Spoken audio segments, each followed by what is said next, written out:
Boa noite, bom dia, boa tarde, meus irmãos. Tudo bem? Estão com saúde? Estão batalhando aí nesses dias de pandemia?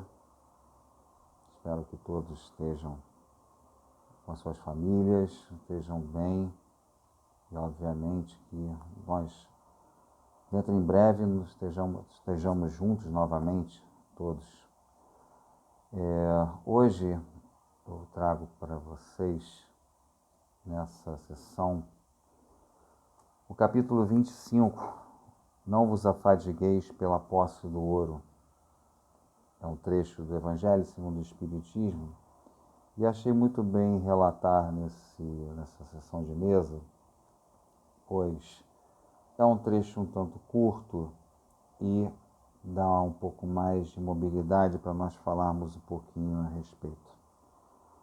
Bom, antes de mais nada, gostaria que vocês colaborassem conosco, palestrantes, dando um like no vídeo e, óbvio, se por acaso tiver algum comentário, alguma situação que realmente possa nos auxiliar nesse sentido, deixe um comentário lá no Banda Linda, tá? A respeito, deixa lá o nome do palestrante, a palestra em si e o comentário embaixo, qualquer coisa para nós podermos, obviamente, poder desenvolver mais essas nossas palestras por vídeo, né? Por a tecnologia, que realmente, como não dá para ver o rostinho de vocês, fica bem difícil saber como é que está saindo, enfim. Tá? Deixa o like e qualquer coisa comenta lá no Banda Linda, tá bom assim? Vamos lá. Bom, eu vou fazer a leitura, como sempre, e através da leitura nós vamos então tecendo os comentários a respeito dela, tá bom? Então, não vos afadigueis pela posse do ouro. Não vos afadigueis por possuir ouro ou prata ou qualquer outra moeda em vossos bolsos. Não prepareis saco para a viagem, nem 2 fatos, nem calçados, nem cajados, porquanto aquele que trabalha merece sustentado. Ao entrardes em qualquer cidade ou aldeia, procurai saber quem é digno de vos hospedar, e ficai na sua casa até que partais de novo. Entrando na casa, saudai-a assim, abre aspas, que a paz seja nesta casa, fecha aspas. Se a casa for digna disto, a vossa paz virá sobre ela. Se não o for, a vossa paz voltará para vós. Quando alguém não vos queira receber, nem escutar, sacudi ao sairdes desta casa ou cidade a poeira dos vossos pés. Digo-vos em verdade, no dia do juízo, Sodoma e Gomorra serão tratadas menos rigorosamente do que esta cidade. Esse é o Evangelho de Mateus, capítulo 10, versículos de 9 a 15. Então, Jesus aqui, na realidade, já manda um recado que os apóstolos estavam, obviamente, indo para as aldeias, indo encontrar com as pessoas, divulgar a boa nova. Só que, lógico, Jesus, com toda a sua prudência, já indicando que não levariam absolutamente nada, que, lógico, iriam somente com as vestimentas, as vestes e algumas poucas situações, como, por exemplo, água, né, e alguma ração para se manter na viagem. E que anunciassem a cada casa que visitassem que a paz esteja nesta casa. E que, se por um acaso aquela cidade não quisessem ser recebidos, esses apóstolos, não quisessem que esses apóstolos fossem recebidos, que eles sacudissem a poeira dos pés, com um sinal evidente, não de desprezo, mas que realmente, assim, eu fiz o que foi possível, e com isso retornasse para uma outra cidade, enfim, mas que a partir dali a paz retornaria com eles. Então, Jesus demanda essa paz. Eu vos dou a minha paz, né? A paz esteja convosco. Porque exatamente o que eles levaram foi essa paz, que o Evangelho, na realidade, esse Evangelho redivivo de Jesus, ia transmitir através dos apóstolos a todos aqueles que assim chegassem às aldeias. Bom, vamos dar um prosseguimento aqui. Naquela época, nada tinham de estranhável essas palavras que Jesus dirigiu a seus apóstolos, quando os mandou, pela primeira vez, anunciar a Boa Nova. Estavam de acordo com os costumes patriarcais do Oriente, onde o viajor encontrava sempre acolhida na tenda, mas, então, os viajantes eram raros. Entre os povos modernos, o desenvolvimento da circulação houve de criar costumes novos. Os dos tempos antigos somente se conservam em países longínquos, onde ainda não penetrou o grande movimento. Se Jesus voltasse hoje, já não poderia dizer a seus apóstolos: ponde-vos a caminho sem provisões. Bom, é uma síntese muito verdadeira, porque na realidade o que está sendo dito aqui é uma condição muito clara e evidente, que logicamente todos aqueles que hoje fazem parte, por exemplo, das grandes metrópoles, que logicamente são viajores, e mesmo aqueles que na realidade podem pregar a Boa Nova, não vamos fazer uma alusão nesse sentido, tivessem pessoas que fossem somente, exclusivamente para pregar a Boa Nova, não seria cabível que fossem essas situações as mesmas dos povos do Oriente Antigo.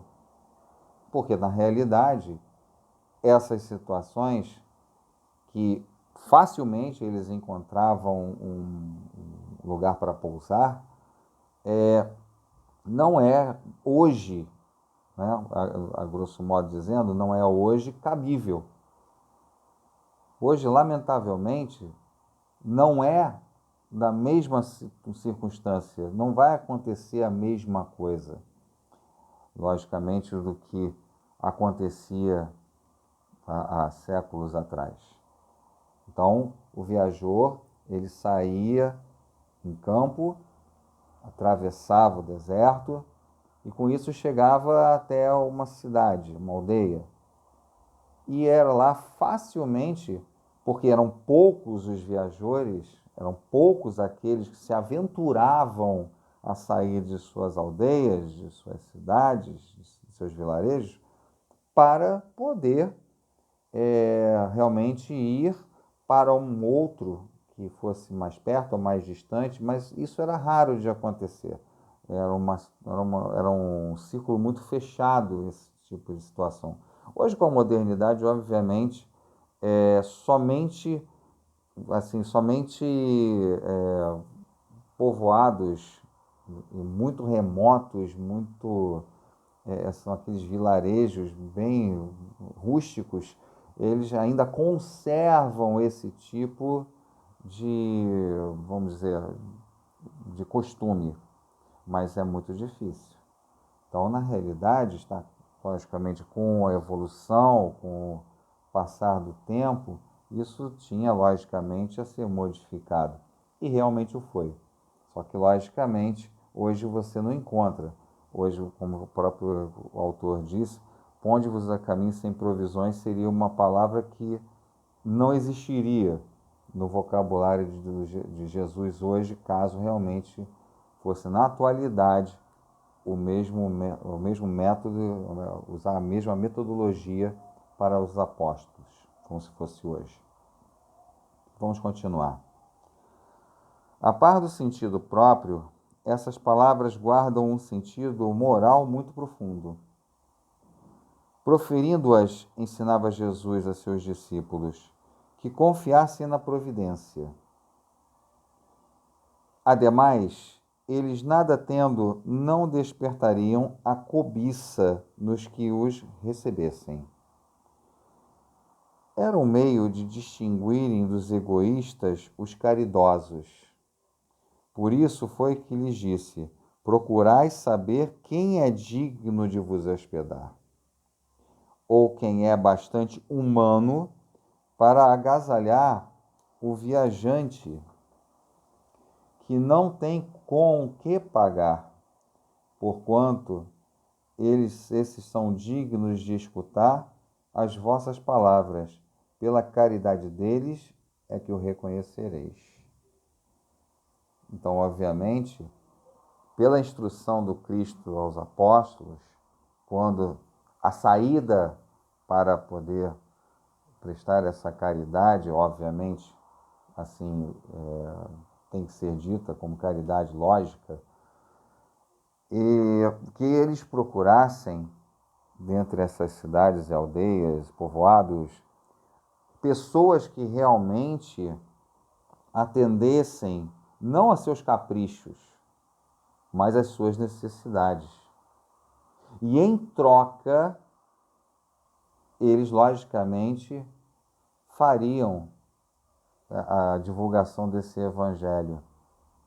Então, iria procurar as pessoas corretas e não aqueles que poderiam, logicamente, deturpar, aqueles que poderiam, com a sua sagacidade, e muitas das vezes seja uma pessoa dotada de posses, e que tudo possa fazer e, de repente, ali, através da sua palavra, tentar convencer um apóstolo desse.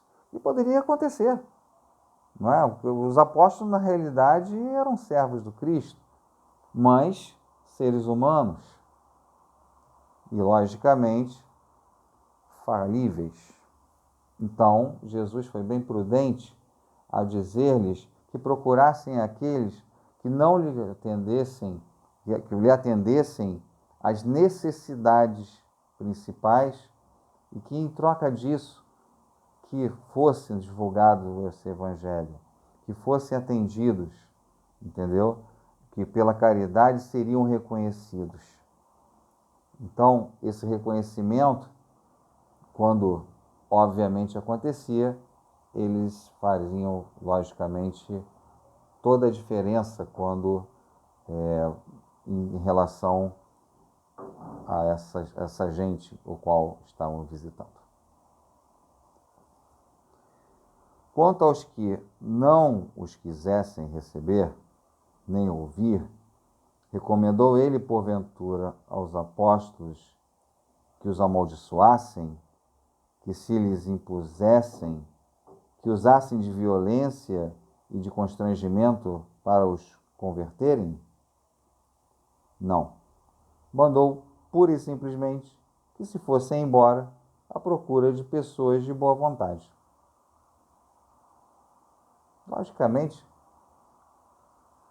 não ia Jesus, com toda a sua benevolência, toda a sua magnitude, pegar aí não, porque não atenderam, que simplesmente não, saiam da cidade e procurem outro.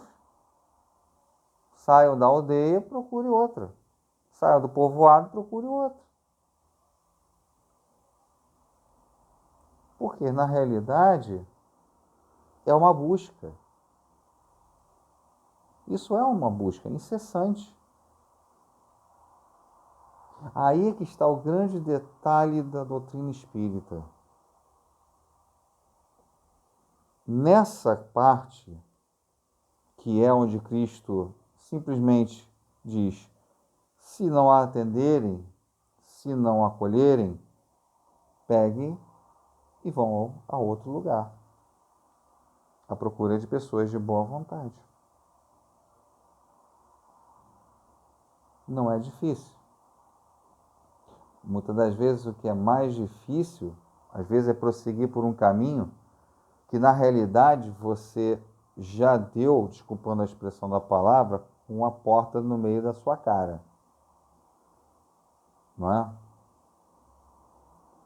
Quer dizer, vai embora, não queremos você aqui.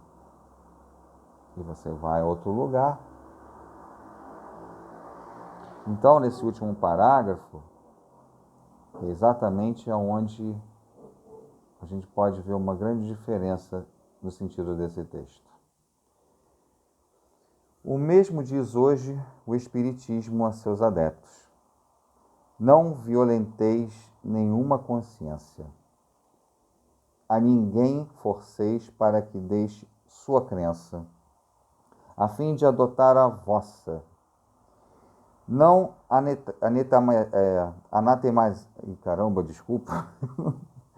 não anatemateis, anátema, porque realmente a língua enrolou agora. Não é a idade não, gente, calma, ainda estou muito novo. Os que não pensem como vós, acolhei os que venham ter convosco e deixai tranquilos os que vos repelem.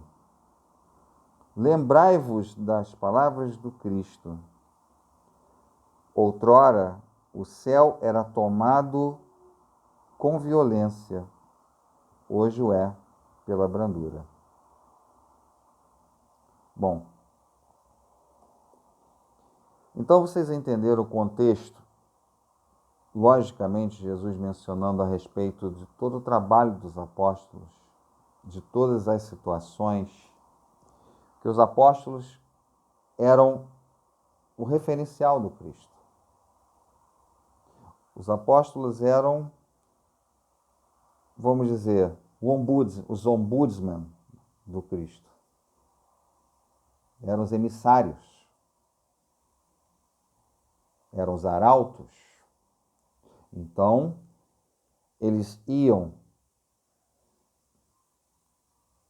através da Palestina, da Galileia, né, do Egito, enfim, de vários pontos do Oriente, da parte oriental, e, logicamente, pregavam os ideais do Cristo, o Evangelho, a toda a gente que, logicamente, os recebesse.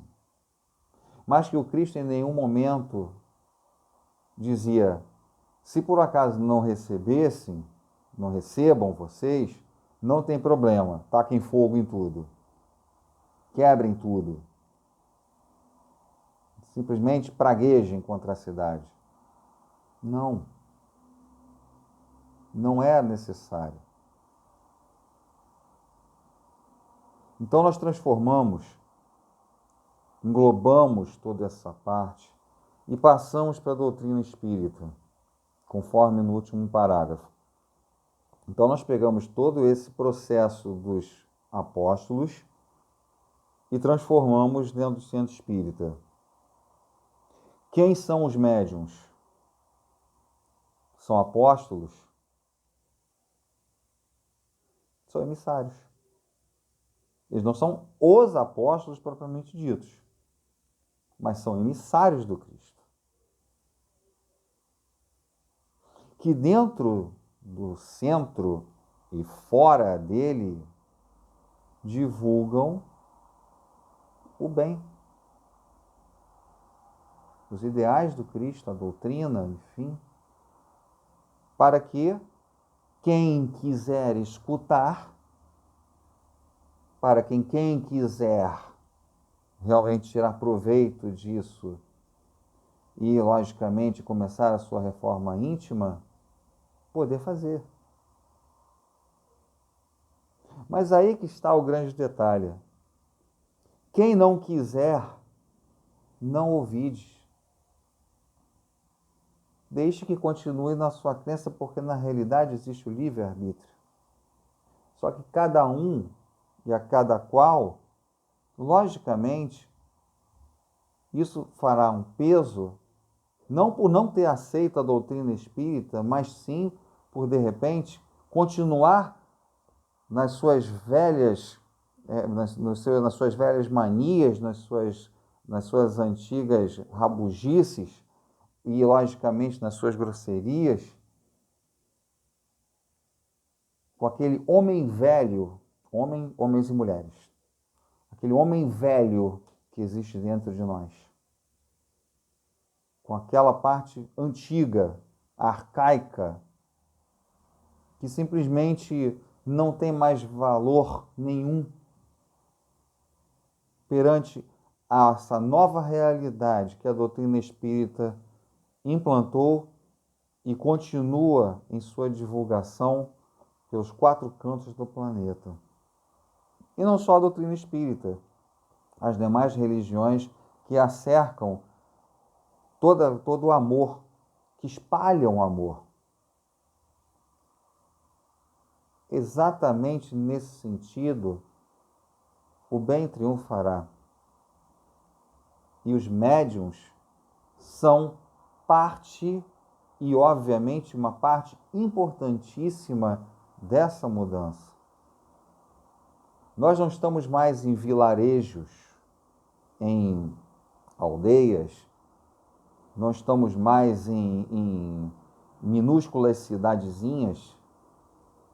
Agora são metrópoles, são cidades enormes, que logicamente necessitam e muito de uma condição exemplar de mudança, porque esse mundo ainda continua de provas e expiações.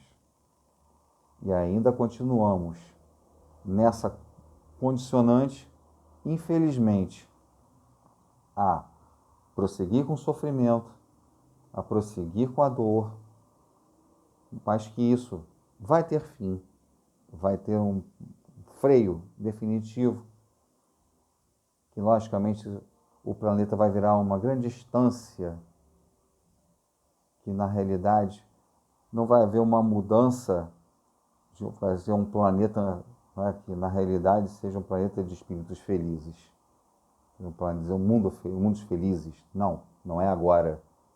Ainda estamos para a regeneração. E a regeneração ainda vai levar um tempo até que isso ocorra. Então, todo esse movimento causado por todos nós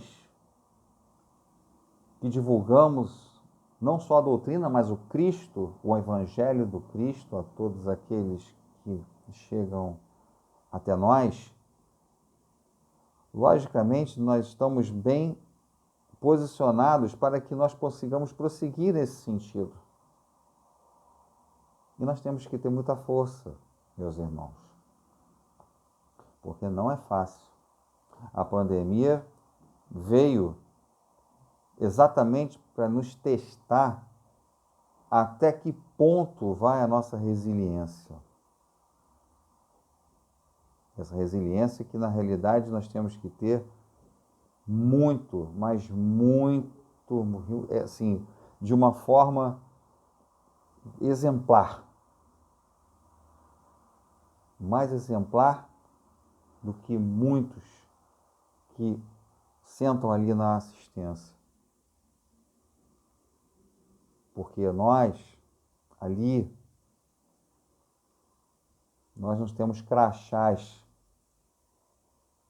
Nós temos a nossa vestimenta, temos as guias, e com isso precisamos mostrar, não aquela simplesmente para chegar e, vamos dizer assim, e pegar e realmente fazer das tripas coração e dizer que tal não é assim que a banda toca.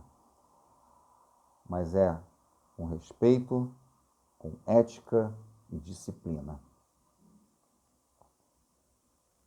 Se nós tivermos essas 3 vertentes, está de bom tamanho. E vamos continuar divulgando, minha gente, porque é exatamente isso que Jesus mencionava. O ato da continuidade. Precisamos muito.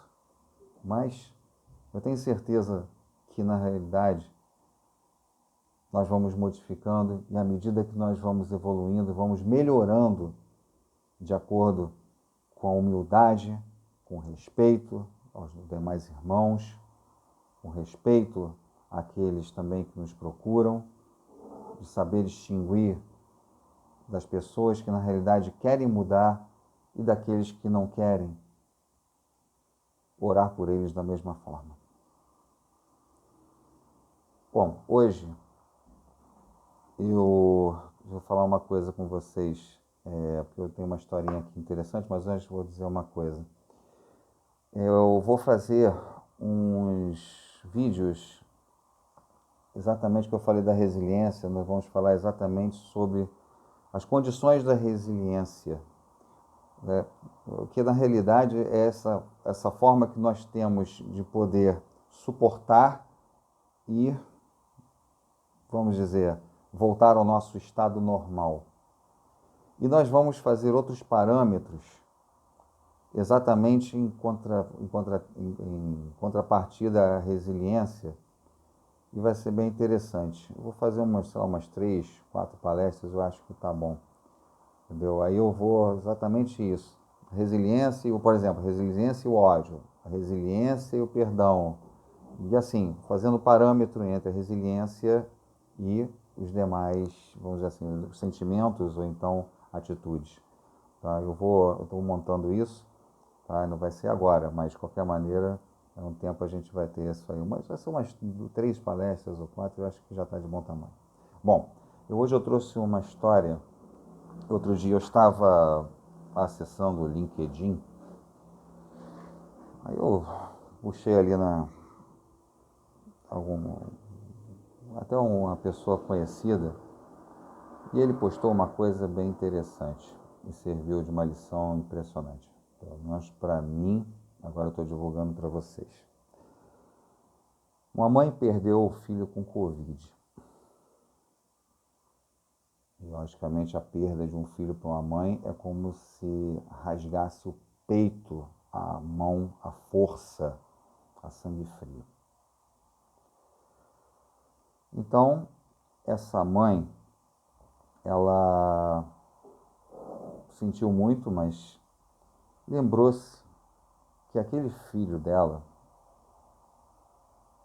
gostava, no caso ele andava muito perfumado pelo visto, ele gostava de um perfume do Boticário chamado Anete. Não sei se vocês já viram esse perfume, eu não me recordo, mas é um perfume que já foi da marca do Boticário. E essas marcas, geralmente quando o perfume já tem um certo tempo, eles fazem um relançamento com outro nome, modificam, enfim, alguma coisa na fragrância, já ia de acordo com as vendas, né? De acordo com os quadros das vendas, essa coisa toda. Então, assim, eu trouxe até vocês aqui uma situação interessante, que é exatamente sobre a carta que ela fez para o fundador do Boticário, exatamente dizendo isso, que sentia muito, porque na realidade tinha perdido o filho, naquela situação e tal. Então, ele simplesmente respondeu. Eu vou ler para vocês a resposta dele. E ele está falando exatamente nisso, que o filho gostava desse perfume chamado Anete. Eu vou ler a carta do senhor Miguel Krisgner. Curitiba, 18 de abril de 2021. Querida Dona Wanda, tomamos conhecimento do significado que o perfume Anete tem nas suas memórias. Resolvemos, com o apoio da nossa equipe de fábrica, fazer algumas unidades desta fragrância especialmente para você. Queria te contar que a Anete é minha primeira filha e que o perfume foi criado por ocasião do seu nascimento. Com muito carinho, Miguel G. Krisgner, fundador do Boticário.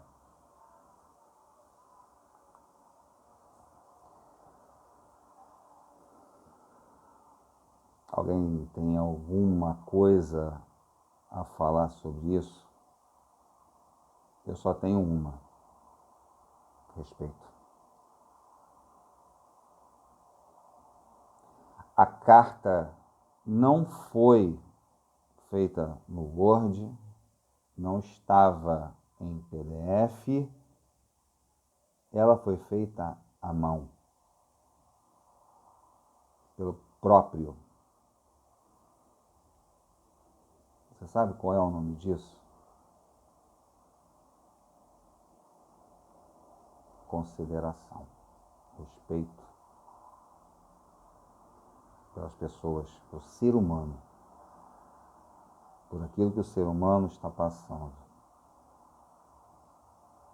Ele entendeu que a perda do seu filho,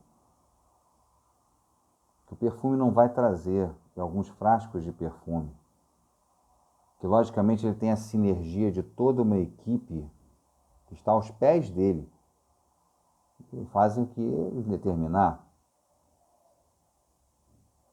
Mas a vontade que existe no atendimento a uma necessidade de um ser humano que está passando por uma das piores dores que existe é impagável.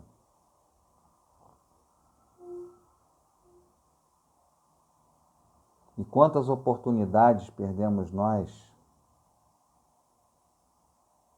Não precisamos ser CEOs, fundadores, presidentes, diretores. Não precisamos ter alto escalão para poder tomar uma atitude.